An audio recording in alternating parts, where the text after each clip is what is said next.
Барлығыңызға сәлем достар. Бүгін мен сіздерге бір жасағана мінсіз болып шығатын сметанник пирогының рецептісін ұсынамын.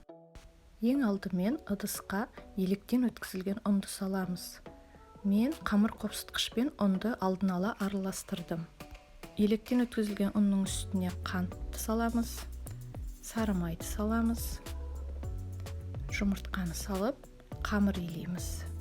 Песочный тестіні осылай қолымызбен үгіте отыра қамыр илейміз. Қамырымыз жұмсақ болып шығады. Дайын болған қамырды тоңазытқышқа 20-30 минутқа пищевой пленкамен немесе целлофанмен орап салып қоямыз. Ендігі кезекте сметанная начинка дайындаймыз.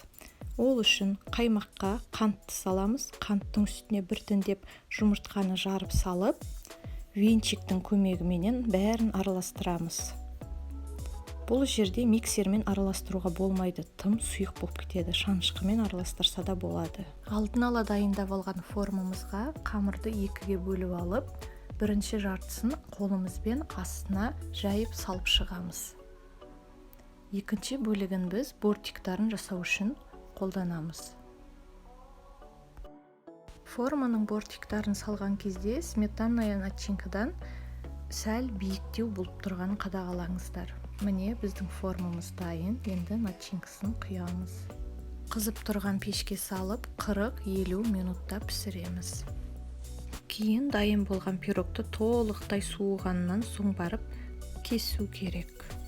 Пирогымыз ауызда еритін керемет дәмді болып шығады. Астарыңыз дәмді болсын.